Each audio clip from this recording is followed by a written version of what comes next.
Hello friends, welcome to the series of digital and cyber forensics videos. आज के video में हम second unit start कर रहे हैं। अगर आपको इसका प्रीवियस जो हिस्ट्री है वो देखना है तो प्रीवियस वीडियोस को वॉच करो। आज के वीडियो में हम लोग डिस्कस करने वाले हैं computer crimes and criminal. So crime क्या होता है? एन एक्शन और omission which constitute an offence and is punishable by law. So जो भी ऑफेंस है which is punishable by law उसको हम क्राइम कहते हैं। अभी क्राइम जो है वो दो टाइप्स के हैं, violent crimes and second one is non violent crimes. सबसे पहले हम लोग वायलेंट क्राइम्स को डिस्कस करते हैं। वायलेंट क्राइम्स क्या होते हैं? अ वायलेंट क्राइम और crime of violence is a crime in which N offender uses और threatens force upon a victim. This entails both crime in which the violent act is objective such as murder as well as crimes in which violence is meant to an end such as robbery. So ऐसा crime जिसमें violence होता है उसको हम violent crimes कहते हैं। अभी हम इसके कैटेगरीज डिस्कस करते हैं। There are various categories of violent crimes. So the first category और टाइप्स जो है वायलेंट क्राइम्स के, जैसे मर्डर या फिर manslaughter which is a legal term for killing of a human being, then rape, then arson, then terrorism, domestic violence, gang violence, kidnapping and robbery. All this comes under the types of violent crimes. अभी हम discuss करते हैं। Next we are discussing computer included in terrorism. So computer का terrorism में कैसे use होता है वो अभी हमें डिस्कस करना है। कंप्यूटर क्राइम और cyber crime refers to any crime that involves a computer and a network. So ऐसा क्राइम जिसमें कंप्यूटर या नेटवर्क का यूज होता है, इसमें हम लोग उसको हम कंप्यूटर क्राइम कहते हैं। The computer may have been used in commission of a crime or may be as a target. So terrorism के जो ग्रुप्स होते हैं, terrorism groups today frequently use internet to communicate, raise funds and gather intelligence और further targets. So terrorism activities में अगर computer use होता है तो हम उसको बोलते हैं कि computers included in terrorism. Then next हम डिस्कस करते हैं कि definition of cyber terrorism. Cyber terrorism क्या होता है? It is first important to note that no single definition of the term terrorism has yet gained universal acceptance. So terrorism किससे कहते हैं इसका कोई यूनिवर्सल डेफिनेशन तो नहीं है, but anti-national activities we can say it can come under the category of terrorism. Additionally, no single definition for the term cyber terrorism has been universally accepted. So cyber terrorism की भी कोई universal definition accepted नहीं है। Also labelling a computer attack as cyber terrorism is problematic because it is often difficult to determine the intent. So cyber terrorism को हम shortly क्या कह सकते हैं? It may be defined as the politically motivated use of computers as weapons or as targets by subnational groups or clandestine agents intent on violence to influence any audience or cause a government to change the policies. So इसे हम national terrorism बोल सकते हैं, cyber terrorism. It is also defined as politically motivated use of computer as weapons or as targets by subnational groups or clandestine agents intent on violence to influence an audience or cause a government to change its policies. So this is the definition of cyber terrorism. Now हम लोग discuss करते हैं। Next is the assault threat. In common law, assault is torn of acting intentionally, that is with either general or specific intent, causing the reasonable apprehension of an immediate harmful or offensive act. अभी इसको generally हम क्या बोल सकते हैं? In general speaking when someone threatens bodily harm to another in a convincing way, it is called as a assault. Assault often followed by battery, which is defined as unlawful physical conduct. ये हो गया assault threat. अभी हम discuss करते हैं stocking क्या होता है. सो जो वायलेंस के जो डिफरेंट टाइप्स है वो हम डिस्कस करते हैं. अभी स्टॉकिंग क्या होता है. स्टॉकिंग इज अनवांटेड और obsessive attention by an individual or group towards another person. So unwanted जो observation होता है another person की तरफ, उसको हम stalking बोल सकते हैं. So किसी को follow करना, illegally follow करना, उसको हम stalking बोल सकते हैं. स्टॉकिंग के टाइप्स क्या होती है या फिर कौन सी वजह से एक पर्सन दूसरे पर्सन को स्टॉक करता है, वो हमें अभी डिस्कस करना है.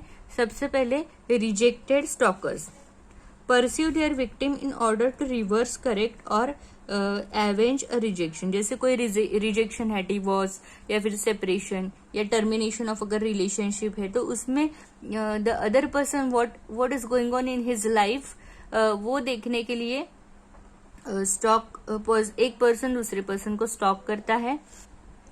रिसेंटफुल स्टॉकर्स क्या होते हैं. Pursue a vended because of sense of grievance against the victims, motivated mainly by the desire to frighten and distress the victim. So जो victim है उसको frighten या फिर distress करने के लिए resentful stalkers होते हैं. या फिर वो then next is the intimacy seeker, seek to establish an intimate loving relationship with their victim. Such stalkers often believe that the victim is a long sought after soulmate and they were meant to be together. Intimacy seekers जो होते हैं वो loving relationship के लिए stalking करते हैं. Then next is incompetent suitors, despite poor social और courting skills, have a fixation और in some case the sense of entitlement to an intimate relationship with those who have attached their amorous interest. These victims are mostly often already in a dating relationship with someone else. So these are the incompetent suitors. And last is the predatory stalkers. Predatory stalkers spy on victim in order to prepare a plan and attack them, attack their victim. So ये जो है वो stalkers के type है. एक person दूसरे person को किस वजह से स्टॉक कर सकता है ये अभी हमने डिस्कस किया है. अभी हम डिस्कस करते हैं child pornography. So involving childs in the pornography activity is not at all allowed. So this is one of the violent crime. Then next we are discussing now non violent crimes. Non violent crimes क्या होते हैं. Non-violent crimes are often judged in terms of property damage or loss to the victim. Non-violent crimes cover a wide range of offences. The most common non-violent crime are property crimes such as theft and larceny. Other examples of non-violent crimes are fraud, erosion, prostitution, bribery and crimes involving use of drugs and alcohol. So ये सभी non violent crimes है. हम अभी देखते हैं non violent crimes कौन से होते हैं. थेफ्ट हो सकता है या फिर फाइनेंशियल फ्रॉड हो सकता है, रिसिप्ट ऑफ स्टोलन गुड हो सकता है, एरोजन हो सकता है जैसे कि प्रॉपर्टी के the criminal act deliberately setting fire on the property, किसी और के प्रॉपर्टी को पे फायर सेट करना. देन फ्रॉड करना, टैक्स क्राइम करना, other forms of white collar crime, drug and alcohol related crimes, then prostitution, then racketing and gambling and bribery. So this are some kind of non violent crimes. अभी ट्रेस पास हम लोग discuss करते हैं. Next topic है हमारा trace पास. तो ट्रेस पास क्या होता है. एंटर समवन लैंड्स और property without permission. Trespass is an area of criminal law or tort law broadly divided into two groups. So trespass to the person होता है और trespass to the chattels होता है. तो trespass to the person क्या होता है. Trespass to a person historically involves 6 separate trespasses, that is threats, assault, battery, wounding, mayhem and maiming. तो ये हो गया trespass to the person. And next है trespass to the chattels, also known as trespass to goods or trespass to personal property. It is defined as intentional interference with the possession of personal property, proximity, cause injury. सो ये हो गया. सो trespass to person में person involve होते हैं. Trespass to चैटल्स मतलब property को किसी की प्रॉपर्टी में अनलॉफुली इन्वॉल्व होना या फिर किसी की लैंड और प्रॉपर्टी में अनलॉफुली एंटर होना, इसको हम ट्रेसपास टू चैटल्स बोलते हैं. अभी नेक्स्ट हम डिस्कस करते हैं what is theft. So theft is a common usage. Theft is taking of another person's property without his permission or consent with the intent of deprive the rightful owner of it. So किसी की property को unlawfully grab करना, इसको हम theft बोलते हैं. उसके बाद में फ्रॉड क्या होता है वो हम अभी डिस्कस करेंगे. Fraud is when trickery is used to gain a dishonest advantage which is often financial over another person. Fraud is deception deliberately participated in order to secure unfair or unlawful gain. A legal construct, fraud is both a civil wrong and a criminal wrong. So ये जो है वो fraud होता है. Fraud के जो types है वो phoney cheques, phoney internet sellers, online misrepresentation, then website misdirection. ये कुछ फ्रॉड के टाइप्स होते हैं. फोन चेक्स क्या होते हैं? This is a simple phone fraud. Someone pays you with a check when there is actually little or no money in their account. So in that case the check will bounce and you will get it will be a fraud. Then phony internet seller. While surfing the net, you are liable to run across items being offered at ridiculously low prices. Many of these sellers are phony. They will take your money but never deliver you the product. जैसे आप कुछ purchase करते हो online और वो product आपको deliver नहीं होता है, तो इसको हम फ्रॉड बोलते हैं. Next is online misrepresentation. Online misrepresentation में क्या होता है कि आपको बोला जाता है कि जो प्रोडक्ट है वो बहुत ज़्यादा डिस्काउंट में आपको मिलने वाला है, और वो डिस्काउंट देख के आप वो प्रोडक्ट परचेस करने जाते हैं और finally it might be a scam और आपको वो प्रोडक्ट डिलीवर नहीं होगा या फिर बहुत पुअर क्वालिटी का प्रोडक्ट आपको डिलीवर होता है. Next is website मिसडायरेक्शन.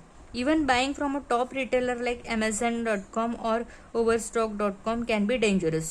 No, these companies aren't crooked, but sophisticated hackers have found ways to mimic these companies. तो जैसे कि कंपनी के जो नाम होता है उसमें स्लाइटली चेंजेस करके और उसको वो पेज को मोर अट्रैक्टिव करके आपको रिडायरेक्ट किया जाएगा कोई अनदर गेटवे पे जिस पे फ्रॉड हो सकता है. Next is a charity fraud. So charity fraud क्या होता है कि कोई चैरिटी के लिए आपसे डोनेशन मांगेगा but that will not go to the intended person and that can be a kind of charity fraud. Then डेब्ट elimination. Many Americans are in डेब्ट, सम seriously. So if you are in such a situation, you may be tempted by ads by companies that promise to negotiate with banks and credit card companies on your behalf so that you can get zero debt from just pennies on their dollar. So आपको ऐसे बताया जाता है कि the people will interact with the bank person and you will get zero debt. So ऐसे kind के people जो होते हैं वो that can be a fraud. Then next is work at home. सो बहुत से ऐसे एड्स होते हैं जिसमें आपको बताया जाएगा कि आपको those people who are in need of work उनको वर्क फ्रॉम होम दिया जाएगा बट आपको इनिशियली कुछ अमाउंट पे करनी पड़ेगी. सो ऐसे टाइप के जो स्कीम्स होते हैं वो फ्रॉड हो सकते हैं. देन पिरामिड स्कीम्स जो होते हैं जैसे मल्टी लेवल मार्केटिंग प्रोग्राम्स के जो स्कीम होते हैं, जैसे चेन बनाओ, कुछ प्रोडक्ट सेल करो and then you will get a profit at the end. ऐसे टाइप के स्कीम्स जो होते हैं वो भी फ्रॉड हो सकते हैं. देन ऑनलाइन फार्मेसी फ्रॉड्स होते हैं.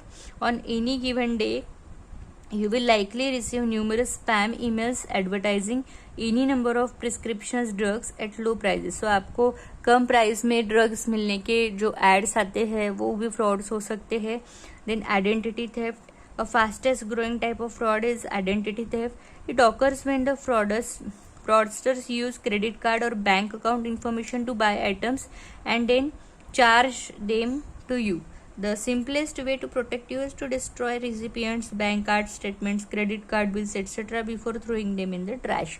So आपके जो बैंक कार्ड डिटेल्स का यूज करके आपके साथ फ्रॉड हो सकता है. So that's all for this video. Thank you for watching and don't forget to like, share and subscribe to see more videos on this topic.